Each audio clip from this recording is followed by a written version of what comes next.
ओम साईराम।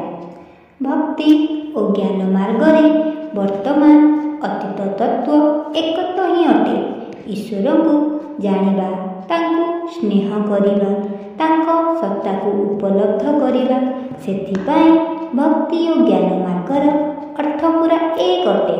आत्मनिवेदनर आक्षरिक अर्थ निजको ठाकुरंक पदारविंदरे समर्पण करिबा।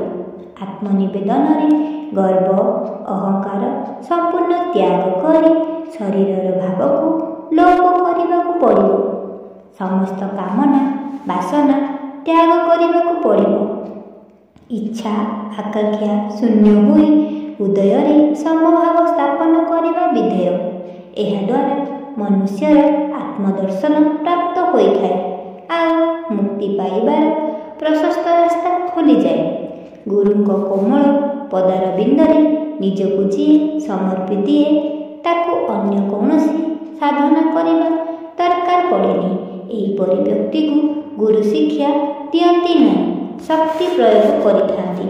शक्ति प्रयोग द्वारा आमर पवित्र आत्मार शुद्धता फुटी उठी थाए। ओम साईराम, जय साईराम।